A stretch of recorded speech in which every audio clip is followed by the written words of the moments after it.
नमस्कार विद्यार्थी मित्रांनो, मागील तासिकेला आपण चौथी बुद्धिमत्ता या विषयांतर्गत कूट प्रश्न या घटकाविषयी माहिती घेतलेली होती, अभ्यास केलेला होता। आजच्या तासिकेला आपण चौथी बुद्धिमत्ता या विषयामध्ये गटाशी जुळणारे पद या नवीन घटकाविषयी माहिती घेणार आहोत। याच्यामध्ये आपल्याला आज काय शिकायला मिळणार आहे, तर आज शिकूया शब्द, आकृत्या आणि अंक यांच्या बाबतीत गटाशी जुळणारे पद। आता विद्यार्थी मित्रांनो, मी नेहमी सांगतो त्याप्रमाणे बऱ्याच विद्यार्थी मित्रांना ही संकल्पना माहिती असणार आहे, त्यांच्यासाठी उजळणी व नवीन विद्यार्थी मित्रांना याची माहिती मिळणार आहे। सुरुवात करूया शब्दांपासून। आता शब्दांशी संबंधित गटाशी जुळणारं पद याची माहिती घेण्याच्या आधी त्याचे दोन उदाहरणं पाहूया। त्याचं प्रश्नाचं स्वरूप नेमकं कसं असतं, प्रश्न कशा पद्धतीने परीक्षेला येतो हे आपण त्या पद्धतीने पाहूया व त्याचं उत्तरही कसं शोधता येईल हे आपण पाहणार आहोत। सुरुवात करूया पहिल्या प्रश्नापासून।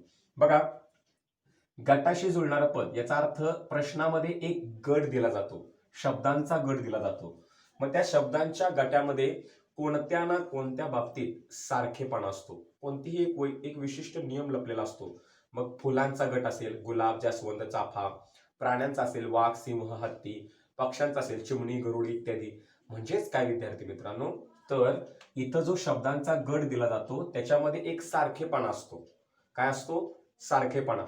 मग त्यात एक विशिष्ट नियम लपलेला असतो आणि तो सारखेपणा या शब्दांचं वाचन करून आपण ओळखायचा असतो।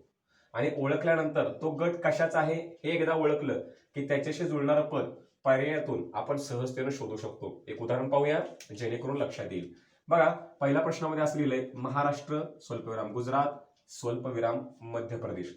आता मी जर यांची नावं वाचली तर मला माहित आहे, मी अभ्यास केलेला आहे का हे आपल्या मनाला विचारून आपण काय करायचं आहे, तर चांगला अभ्यास करायचा आहे आणि ठरवायचं आहे की हे नक्की काय आहे। मी जर या गटाचा अभ्यास केला महाराष्ट्र, गुजरात आणि मध्य प्रदेश, तर हा कशाचा गट आहे, तर हा राज्यांचा गट आहे। कशाचा गट आहे? राज्यांचा गट। म्हणजे भारतातील जी राज्य आहेत त्या राज्यांची नावं इथं आलेत आणि तो राज्यांचा गट आहे। म्हणजे हा गट काय नियम पाळतो की राज्यांनीच याच्यामध्ये आलं पाहिजे। मग पर्यायामध्ये राज्य कोण आहे हेच आपलं उत्तर असणार आहे। बघा, श्रीलंका नावाचा देश आहे, सातारा आणि सोलापूर नावाचा जिल्हा आहे। आपल्याला राज्य पाहिजे कारण हा राज्यांचा गट आहे, तर गटाशी जुळणारं पद सांगताना राज्यच सांगितलं पाहिजे।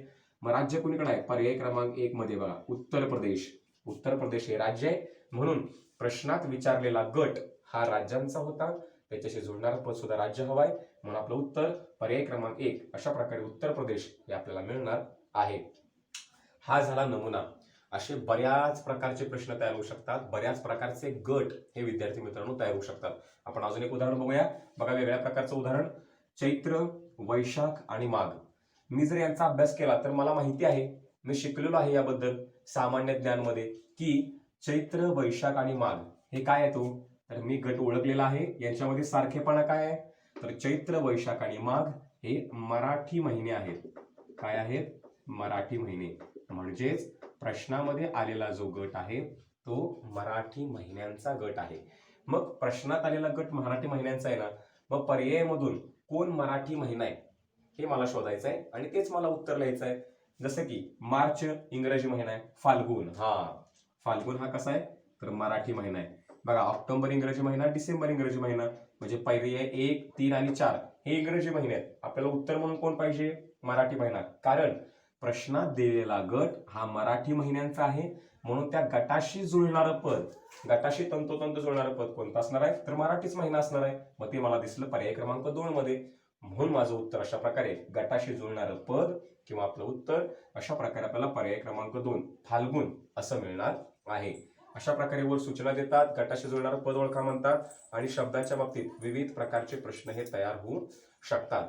आता प्रश्न सोडवण्यासाठी मग आपण काय करायला हवं नेमकं, कारण भरपूर प्रकारे प्रश्न तयार होऊ शकतात, तर आपण काय करावे, चला पाहूया काय करावे। अंतर्गत आपली मराठी विषयाची चांगली तयारी होणं अत्यंत गरजेचं आहे।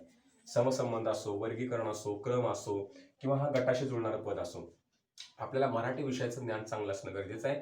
समानार्थी शब्द, विरुद्धार्थी शब्द, एकवचन, अनेकवचन, कारण यांचा गट असू शकतो। एकवचनी शब्दांचा गट असेल तर तो ओळखून आपल्याला एकवचनी पर्याय ओळखावा लागेल। पुल्लिंगी शब्दांचा गट असेल, स्त्रीलिंगी शब्दांचा गट असेल, अशा प्रकारे मराठी विषयातील व्याकरणावर आधारित भरपूर प्रकारे प्रश्न तयार होऊ शकतात।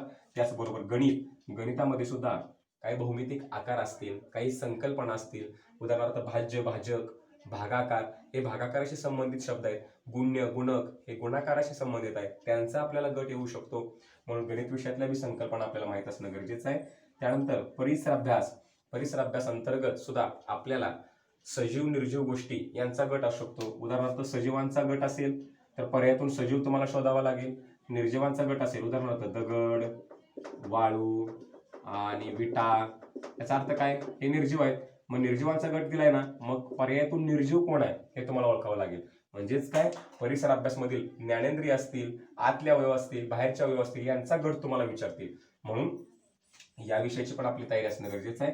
आणि इतर मध्ये काय करतील, तुम्हाला फळांची नावं, फुलांची नावं, पक्ष्यांची नावं, महिन्यांची नावं, वारांची नावं यांचा गट देतील आणि ते ओळखायचं आणि मग आपण आपलं उत्तर ठरवायचं आहे.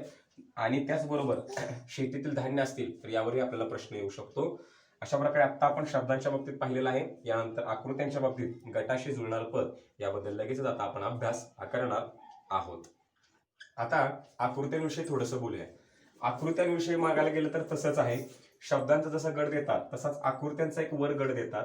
या आकृत्यांमध्ये सुद्धा कशाच्या ना कशाच्या बाबतीत सारखेपणा आपल्याला असतो. एक विशिष्ट प्रकारचा नियम असतो आणि तो नियम आपण ओळखायचा आणि मग त्याच्याशी जुळणारी आकृती आपल्याला पर्यायातून शोधायची असते. ठीक आहे, चला तर पाहूया. आपण जर या ठिकाणी विचार केला तर गोलाचा हा निम्मा भाग रंगवलेला आहे, चौकोनाचा हा निम्मा भाग रंगवलेला आहे आणि या पण चौकोनाचा हा निम्मा भाग रंगवलेला आहे. पण निम्मा भाग रंगवताना याचे आडवे भाग केलेत बघा, आडवे.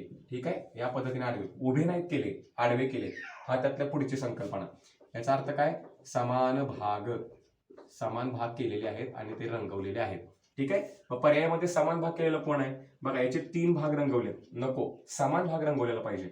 याचा तर एकच रंगवलाय, हा पण नको. याचा तर पूर्ण रंगवलाय, पर्याय क्रमांक शिल्लक 4 बघा बघा, याचा निम्मा रंगवलाय, हा निम्मा मोकळा आणि निम्मा रंगवलेला आहे, तोच पाहिजे. कारण पर्याय काय सांगतो, तर आडवा भाग करा. बघा इथं आडवा भाग केलेला आहे आणि निम्मा रंगवलेला आहे, म्हणजे गटाशी जुळणार पद बरोबर पर्याय क्रमांक 4 मध्ये दिसतंय. म्हणून आपलं उत्तर पर्याय क्रमांक 4 असं आपल्याला मिळणार आहे. हा झाला एक प्रश्न. असे बऱ्याच प्रकारचे प्रश्न सुद्धा आकृतीमध्ये होऊ शकतात. तर ते काय काय करू शकतात, त्यासाठी आपण काय करायला हवं, चला तर पाहूया आकृती अंतर्गत काय करावे. सर्वात महत्वाचा रेषांचा विचार.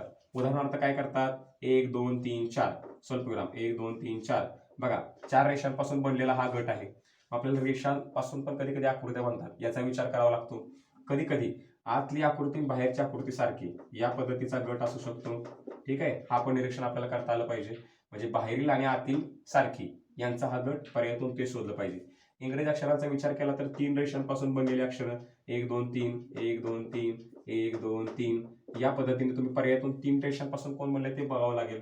कधी कधी इंग्रजी अक्षरांच्या बाबतीत आरशात सारखा आहे असा पण आपल्याला आकृती असतो. उदाहरणार्थ ओ आरशात जसंच्या तसं दिसतं, ए आरशात जसं तसं दिसतं, टी आत जसं तसं दिसतं. मग गटातलं तुम्हाला आरशात जसं तसं कोण दिसतं ते ओळखावं लागणार आहे. बंदिस्त किंवा खुल्या आकृत्या. उदाहरणार्थ बघा, ही आकृती बंदिस्त आहे, या आतल्या बिंदूला बाहेर जाता येणार नाही. परंतु ही जर आकृती अशी असेल तर इथल्या आतल्या बिंदूला इथनं बाहेर जाता येते. याचा अर्थ हा तरी गट असतो किंवा हा खुल्या आकृत्यांचा तरी गट असतो. म्हणून ही संकल्पना तुम्हाला गट बघताना पाहावी लागणार आहे. समान भाग रंगवणे आत्ताच बघितलं आपण. आरसा आणि जल याचा अर्थ काय करतात, पी इथं पी हा चौकोन देतात. याचा अर्थ काय केलं या गटामध्ये, हे आरशातील इथं दिलंय आणि त्याचाच गट दिलेला आहे. तसंच जल याचा अर्थ जल प्रतिबिंबाच्या बाबतीत करू शकतात. आणि सर्वात महत्वाचा आकृत्यांच्या बाबतीत विद्यार्थी मित्रांनो, शेवटचं वाक्य असं सांगावं लागणार आहे, बारकाईनं केलं जाणारं निरीक्षण. आपल्याला या आकृत्यांचं निरीक्षण व्यवस्थित करायचं आहे आणि त्या बाबतीत वरची कोणती संकल्पना, कोणती ना कोणती एक संकल्पना तुम्हाला लागू नक्कीच होणार आहे.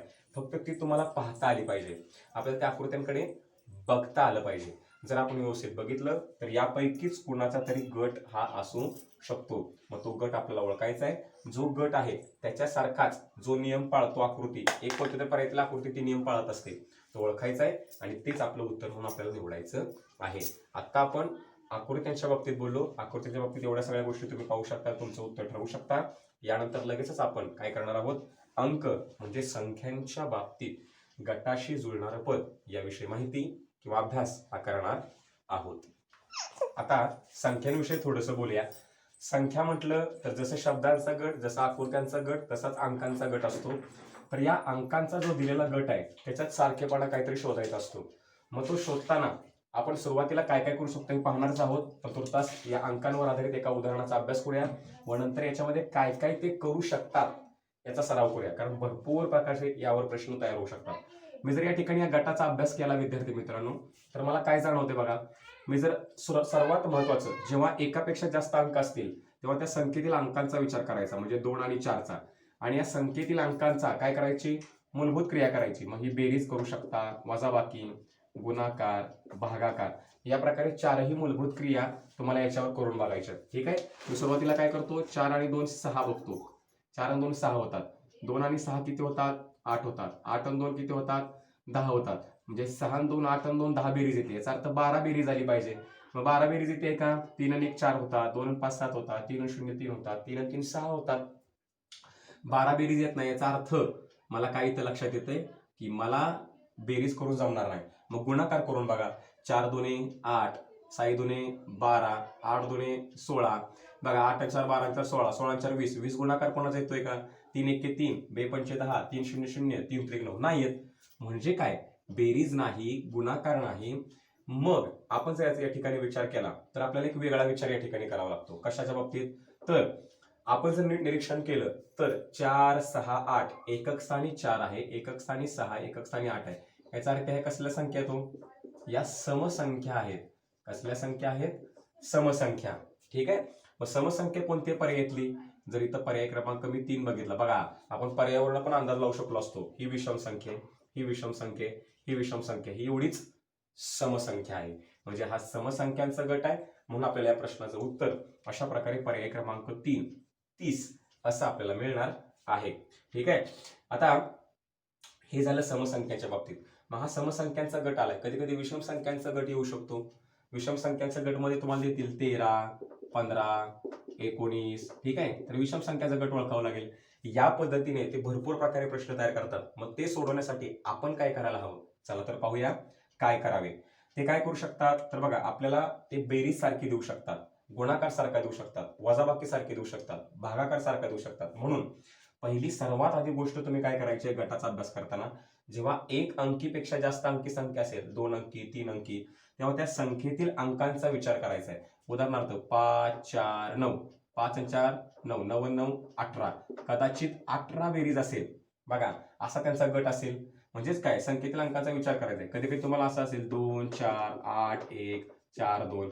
बघा या दोघांचा गुणाकार करा, बे चोक 8, 8 1 8, 4 2 8. याचा अर्थ काय, गुणाकार 8 आहे असा गट आहे. म्हणून पहिली गोष्ट काय करायची, संख्येतील अंकांचा विचार करायचा, त्यावर मूलभूत क्रिया करून पाहायची. काहीतरी फॉर्म्युला सापडला तर तुम्ही पर्यायातून त्या पद्धतीने सोडवायचा आहे, मिळवायचा आहे. पण जर असा कोणताच मेळ लागला नाही तर तुम्ही दुसरा विचार करायचा आहे की कदाचित तो समविषम संख्यांचा गट असू शकतो. आता पाहिल्याप्रमाणे कदाचित एकच पाडा असू शकतो. उदाहरणार्थ बघा 21 28 56 डॅश डॅश डॅश. आता मी जर इथे विचार केला तर बघा ही 7च्या पाड्यातील संख्या, 7 त्रिक 21, 7 चोक 28, 7 8 56. याचा अर्थ 7चा पाडा इथं दिलेला आहे. म्हणजेच काय, तर गट देताना ते एकच पाढा तुम्हाला देऊ शकतात. म्हणून तुम्हाला हाही फॉर्म्युला चेक करावा लागणार आहे की असा गट आहे का की एकच पाढा दिलेला आहे, मग एकाच पाड्यातल्या संख्या आहेत का, हा विचार सुद्धा तुम्हाला गट यासाठी सारखा नियम शोधताना करावा लागणार आहे. कधी कधी ते एकच पाढा देतात, म्हणून हाही विचार करा की एकच पाढा आहे का, आणि त्यानुसार त्या पाड्यातली संख्या तुम्हाला ओळखायची. त्यानंतर वर्गसंख्या. वर्गसंख्या आपल्याला माहिती आहे 2 गुणिले 2 4, 3 गुणिले 3 9, 4 गुणिले 4 बरोबर 16. त्या संख्येनं त्या संख्येला गुणणं, याचा अर्थ 4 स्वल्पविराम 9 स्वल्पविराम 16 डॅश डॅश डॅश. म्हणजे या संख्या कसल्या आहेत, वर्गसंख्या आहेत. मग वर्गसंख्यांचा गट आहे तर पर्यायामध्ये जी वर्गसंख्या असेल तेच तुम्हाला उत्तर म्हणून निवडायचं आहे. कधी कधी घनसंख्या येतील, घनसंख्यामध्ये 1 गुणिले 1 गुणिले 1, 2 गुणिले 2 गुणिले 2 अशा पद्धतीने गुणाकार करून जी संख्या मिळते त्याला घनसंख्या म्हणतो. इथं 1 मिळणार आहे, 2 2 4 4 2 8 मिळणार आहे.